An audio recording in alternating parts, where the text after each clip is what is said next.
حضور علیہ السلام سے حرم کی جانب جا رہے ہیں. کوہ صفا کے قریب عبداللہ ابن جدعان کا گھر ہے. قریب سے گزرے تو آگے سے ابو جہل آ رہا ہے. حضور علیہ السلام کو جب اس نے دیکھا تو بدتمیزی شروع کر دی. وہ الجھتا چلا جا رہا ہے حتیٰ کہ اس نے ایک نوکیلا پتھر پکڑ کے حضور کو زخمی کر دیا اور آقا کے نازک بدن سے خون بہنے لگا. حکم جہاد نہیں آیا، اللہ کی مشیت ہے. حضور علیہ السلام وہاں سے سین حرم میں پہنچے، آب زمزم سے اپنے زخم دھوئے اور اللہ کے حضور سجدہ ریز ہو گئے. مالک تیرے رنگ،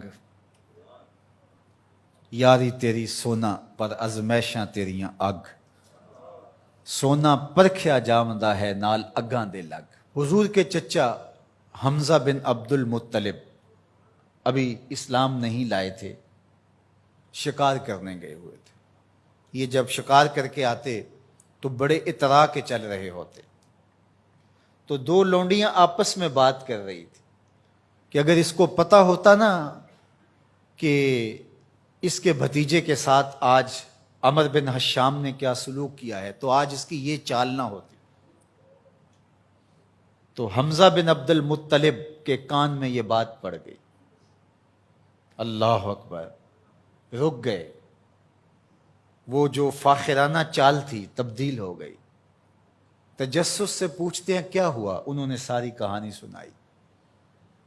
بس غصے میں آ گئے، کمان ہاتھ میں پکڑی تھی، اسی طرح سیدھا سین حرم میں پہنچے. صنادید قریش نشستیں جمائے بیٹھے تھے. ابو جہل بھی اپنے چیلے چانٹوں کے ساتھ ایک نشست پہ براجمان تھا. کمان کو زور سے اس کے سر پہ مارا اور کہا کیا تو نے محمد کو لاوارث سمجھ لیا ہے صلی اللہ علیہ وسلم. خیر ابو جہل کا سر پھٹ گیا، اس کے چیلے چانٹے اٹھے، لیکن بڑا کائیں شخص تھا ابو جہل.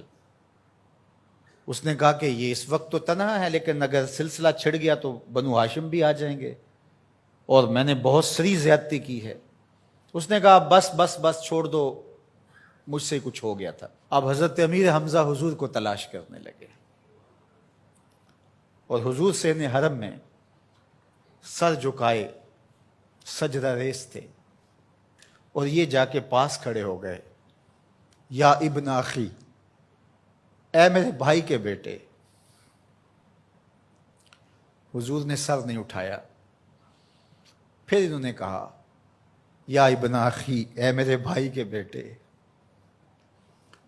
حضور پھر سجدے میں سر رکھ کے رو رہے ہیں.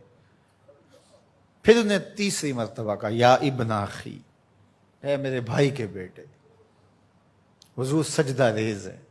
میاں صاحب فرماتے ہیں اسی کسے دے کچھ نہیں لگ دے تے نہ کوئی ساڈا دردی.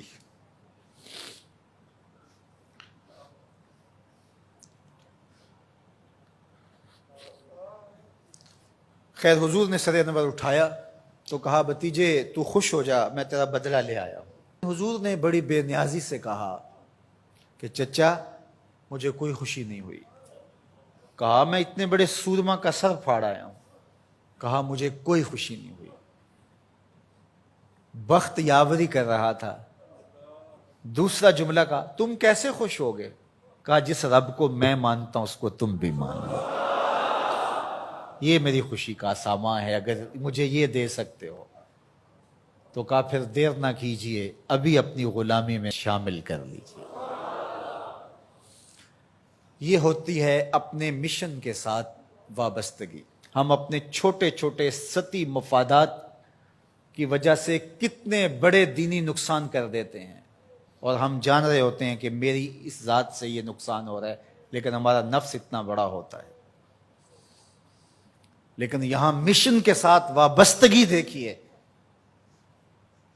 وہ کہتے ہیں کہ بھتیجے بتاؤ تم کیسے راضی ہوتے ہو؟ تو جو حضور بولتے ابو جہل کے ٹکڑے ٹکڑے ہو چکے ہوتے چند لمحوں کے بعد.